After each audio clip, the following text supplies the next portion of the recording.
Hi friends, അസ്സാം വലൈക്കും, നമസ്കാരം. Welcome back to tales of Niju.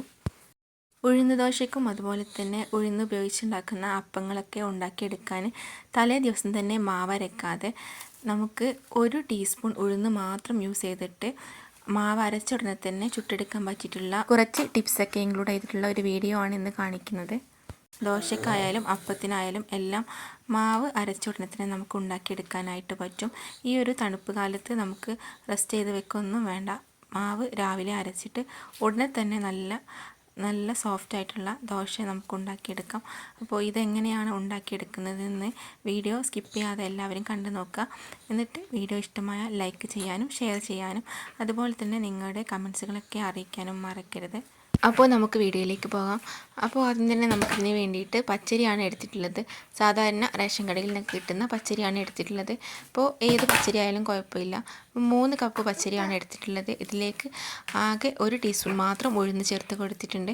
പിന്നെ ഇതിലേക്ക് 1/4 ടീസ്പൂൺ ഉലുവയാണ് ചേർത്ത് കൊടുത്തിട്ടുള്ളത്.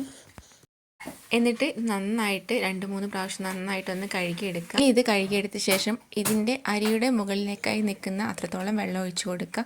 ഈ ഒരു വെള്ളം കൊണ്ടാണ് നമ്മൾ മാവ് അരയ്ക്കുന്നത്. അപ്പോൾ ഇതൊരു 6 മണിക്കൂറെങ്കിലും ഒന്ന് റെസ്റ്റ് ചെയ്ത് വെക്കണം. ഈ അരി ഒന്ന് കുതിർന്ന് കിട്ടാനായിട്ടാണ്, അരി ഉഴുന്നൊക്കെ നന്നായിട്ട് കുതിർന്ന് കിട്ടാനായിട്ട്. അപ്പോൾ രാത്രി അരി കുതിർത്ത ശേഷം രാവിലെ എടുത്താൽ മതി. അങ്ങനെ ആക്കുമ്പോൾ നമുക്ക് രാവിലെ ഇതുപോലെയാണ് കിട്ടുന്നത്. അരിയും അതുപോലെ ഉഴുന്നൊക്കെ നന്നായിട്ട് കുതിർന്ന് വന്നിട്ടുണ്ട്. ഇനി നമുക്ക് അരച്ചെടുക്കാം. അതിന് വേണ്ടിയിട്ട് മിക്സി എടുത്തിട്ടുണ്ട്. ആ മിക്സിയുടെ ജാറിലേക്ക് ഇട്ട് കൊടുത്തിട്ട് ആദ്യം തന്നെ നമുക്ക് ഈ കുതിർത്താൻ ഉപയോഗിച്ച വെള്ളം ഒഴിച്ചു കൊടുക്കുക. വെള്ളം ഒഴിച്ചു കൊടുക്കുമ്പോൾ അരിയുടെ മുകളിൽ നിൽക്കുന്ന അത്രത്തോളം വെള്ളം ഒഴിച്ചു കൊടുക്കുക. അപ്പോൾ ഞാനിത് 2 ബാച്ചായിട്ടാണ് ആക്കിയെടുക്കുന്നത്. അപ്പോൾ ആദ്യം പകുതി എടുത്തിട്ട് ഒരു ബാച്ചാക്കിയിട്ട് ഇതിൽ നിന്നുള്ള വെള്ളം ഒഴിച്ചു കൊടുക്കുന്നുണ്ട്. എന്നിട്ട് നന്നായിട്ടൊന്ന് അരച്ചെടുക്കാം. അപ്പോൾ ആദ്യത്തെ ബാച്ച് അരച്ചെടുത്തിട്ടുണ്ട്. അതൊരു പാത്രത്തിലേക്ക് മാറ്റി വയ്ക്കാം. ഇനി ബാക്കിയുള്ളതും കൂടെ അരച്ചെടുക്കാം. ഇനി ബാക്കിയുള്ള അരി കൂടെ അരച്ചെടുക്കാം. അപ്പോൾ നേരത്തെ അരക്കാനായിട്ട് അരി കുതിർത്ത വെള്ളം തന്നെയാണ് യൂസ് ചെയ്തിട്ടുണ്ടായിരുന്നത്. ഇനി ബാക്കിയുള്ളതിലേക്ക് എത്രയാണോ അരി എടുക്കുന്നത് അതിൻ്റെ നേരെ ഒപ്പം നിൽക്കുന്ന അത്രത്തോളം വെള്ളമാണ് ഒഴിച്ചു കൊടുക്കേണ്ടത്. അതിന് മുന്നേ ആയിട്ട് നമുക്കിതിലേക്ക് ചോറ് ചേർത്ത് കൊടുക്കാം. അപ്പോൾ നേരത്തെ അരി എടുത്ത ആ ഒരു കപ്പിൽ തന്നെ 1 കപ്പ് ചോറാണ് എടുത്തിട്ടുള്ളത്.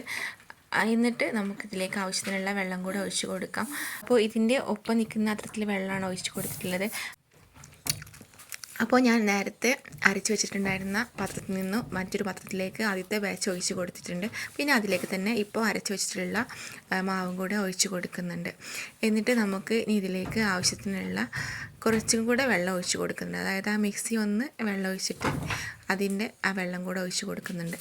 എന്നിട്ട് എല്ലാം കൂടെ നന്നായിട്ടൊന്ന് മിക്സ് ചെയ്ത് കൊടുക്കുക. അപ്പോൾ ഈ ഒരു ബാറ്ററിൻ്റെ കൺസിസ്റ്റൻസി എന്ന് പറഞ്ഞാൽ അധികം ലൂസും അതുപോലെ തന്നെ അധികം ടൈറ്റും ആവരുത്. ഒരു അത്യാവശ്യം ഒരു കട്ടിക്ക് വേണം മാവ് ചുറ്റിയെടുക്കാനായിട്ട്. നമ്മൾ സാധാരണ നീർദോശ ഉണ്ടാക്കുന്ന അത്ര തന്നെ വെള്ളം ഒഴിച്ചു കൊടുക്കരുത്. നമുക്ക് ഫ്രൈ പാനിലൊക്കെ ഒഴിച്ച് കൊടുത്തിട്ട് ഇങ്ങനെ ചുറ്റിക്കാൻ പറ്റുന്ന ആ രീതിക്ക് വേണം ഒഴിച്ചു കൊടുക്കാനായിട്ട്. അപ്പോൾ ഇനി ഇതിലേക്ക് ആവശ്യത്തിനുള്ള ഉപ്പും കൂടെ ചേർത്ത് കൊടുക്കുന്നുണ്ട്. പിന്നെ ഇതിലേക്ക് വേറെ ഒന്നും ചേർത്ത് കൊടുക്കേണ്ട ആവശ്യമില്ല. അപ്പോൾ ഈ മാവ് അരച്ച ഉടനെ തന്നെ നമുക്ക് ചുട്ടെടുക്കാനായിട്ട് പറ്റും. ഇതിലേക്ക് ഒരു ബേക്കിംഗ് സോഡയോ ഈസ്റ്റോ ഒന്നും തന്നെ ചേർത്ത് കൊടുക്കുന്നില്ല. ഇനി നമുക്ക് ഒരു ഫ്രൈ പാന് അടുപ്പിൽ വെച്ചിട്ട് കൊടുത്തിട്ടുണ്ട്. അന്ന് ചൂടായി വരുമ്പോൾ ജസ്റ്റ് ഒന്ന് വെള്ളം കുടഞ്ഞ് കൊടുത്തിട്ടുണ്ട്. വെളിച്ചെണ്ണ ഓയിൽ അങ്ങനെയൊന്നും ഒഴിച്ച് കൊടുക്കാതെയാണ് ഫ്രൈ പാനിൽ ഞാൻ ചുട്ടെടുക്കുന്നത്.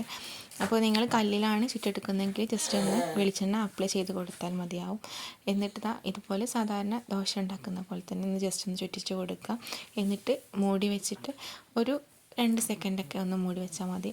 അപ്പോൾ തന്നെ ദോശ നല്ല സോഫ്റ്റായിട്ട് കിട്ടും. കാരണം നമ്മൾ നല്ല ഉഴുന്നൊക്കെ ഇട്ട് തലേന്ന് അരച്ച് വെച്ചിട്ടുള്ള അതേ ഒരു ടെക്സ്ചർ തന്നെയാണ് ഈ ഒരു ദോശയ്ക്കും കിട്ടുന്നത്. ആ ഒരു മാവ് ഉപയോഗിച്ച് ഉണ്ടാക്കുന്ന അതേപോലത്തെ ദോശ തന്നെ നമുക്ക് രാവിലെ 1 ടീസ്പൂൺ ഉഴുന്ന് മാത്രം യൂസ് ആക്കിയിട്ട് ഉണ്ടാക്കിയെടുക്കുന്ന ഈ ഒരു ദോശയ്ക്ക് കിട്ടും.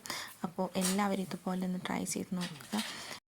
അപ്പോൾ ഇതുപോലെ തന്നെ ബാക്കിയുള്ളതും കൂടെ ചുട്ടെടുക്കുന്നുണ്ട്. ഇനി നിങ്ങൾക്ക് കുട്ടികൾക്കൊക്കെ ഉണ്ടാക്കി കൊടുക്കാനാണെങ്കിൽ നെയ്യ് പുരട്ടിയിട്ട് നമുക്ക് നല്ല ക്രിസ്പി ദോശയും ഉണ്ടാക്കിയെടുക്കാനായിട്ട് പറ്റും. അപ്പോൾ ഞാൻ ഇതുപോലെ തന്നെ ബാക്കിയുള്ളതും കൂടെ ചുട്ടെടുക്കുന്നുണ്ട്. പിന്നെ ഈ ഒരു മാവ് യൂസ് ആക്കിയിട്ട് നമുക്ക് വെള്ളപ്പച്ചട്ടിയിൽ വെള്ളപ്പമായിട്ടും ചുട്ടെടുക്കാനായിട്ട് പറ്റും. അതുപോലെ തന്നെ മസാല ദോശയ്ക്കുള്ള ദോശയും എല്ലാം ചുട്ടെടുക്കാനായിട്ട് പറ്റും. അപ്പോൾ ഞാനിതാ ഇതുപോലെ ക്രിസ്പി ആയിട്ട് കുറച്ച് നെയ്യും പഞ്ചസാരയൊക്കെ ചേർത്തിട്ട് കുട്ടികൾക്ക് വേണ്ടിയിട്ട് ഉണ്ടാക്കി കൊടുക്കുന്നുണ്ട്. അപ്പോൾ അതാ നല്ല സോഫ്റ്റ് ആയിട്ടുള്ള ദോശ റെഡി ആയിട്ടുണ്ട്. അപ്പോൾ ഇങ്ങനെ തലേന്നൊക്കെ മാവ് അരക്കാൻ മറന്നു പോയിട്ടുണ്ടെങ്കിൽ ഇതുപോലെ കുറച്ച് ഉഴുന്ന് യൂസാക്കിയിട്ട് ഉണ്ടാക്കിയെടുക്കുന്നു. രാവിലെ തന്നെ മാവ് അരച്ചിട്ട് ഉടനെ തന്നെ നമുക്ക് ചുട്ടെടുക്കാനായിട്ട് പറ്റും. അപ്പോൾ എല്ലാവരും മസ്റ്റായിട്ടും ട്രൈ ചെയ്തിട്ട് നിങ്ങളുടെ വിലയേറിയ കമൻസുകളൊക്കെ അറിയിക്കുക. അതുപോലെ തന്നെ ചാനൽ ഇഷ്ടപ്പെട്ടാൽ ലൈക്ക് ചെയ്യാനും സബ്സ്ക്രൈബ് ചെയ്യാനും മറക്കരുത്. അപ്പോൾ നല്ലൊരു വീഡിയോയുമായിട്ട് വീണ്ടും വരാം. അതുവരേക്കും ബൈ. Thanks for watching.